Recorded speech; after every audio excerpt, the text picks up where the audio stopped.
தங்கமகள் அடுத்து வர எபிசோடில் பார்த்திங்க அப்படின்னா எல்லாருக்கிட்டையும் வேலாயுதமும் ரங்கநாயகியும் தப்பிச்சுக்கிட்டே இருந்தாங்க. ஆனால் பார்த்திங்க அப்படின்னா தாரணிக்கு உண்மை தெரிஞ்சிருச்சு. திவ்யா கடத்துறதுக்கு முன்னாடி தாரணிக்கிட்ட உண்மையை சொல்லிட்டு தான் போயிருக்காங்க. ஆனால் தாரணி இப்போதைக்கு இதை சொல்ல வேணாம்னு சொல்லிட்டு மறைச்சி வச்சுருக்காங்க.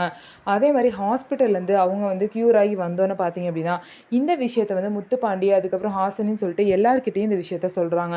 சொன்னதுக்கப்புறம் அவங்களாம் பார்த்திங்க அப்படின்னா ஒரு கடத்தல் கும்பல் மாதிரி வேஷம் போட்டு ரங்கநாயகியோட பையனை கடத்திடுறாங்க. ஆனால் அவனுக்கு பார்த்திங்க அப்படின்னா இவங்க தான் அப்படின்னு சொல்லிட்டு தெரியும்.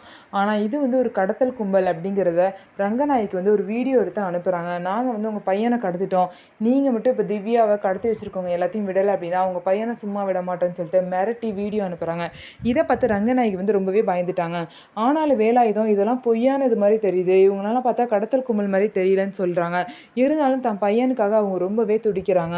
அதனால பார்த்திங்க அப்படின்னா அவங்க சொல்கிறதெல்லாம் இவங்க செய்கிறாங்க. நான் எவ்வளோ பணம் வேணாலும் தரேன், பையனை விட்டுருங்க அப்படின்லாம் சொல்கிறாங்க. உடனே அவங்க பையனை கூட்டிகிட்டு பார்த்திங்க அப்படின்னா கடத்தல் கும்பல் வேஷத்தில் இருந்த ஹாசனி தாரணின்னு சொல்லிட்டு எல்லாரும் அவங்க சித்தியும் வேலாயுதமும் இருக்க இடத்துக்கு வந்துட்டாங்க.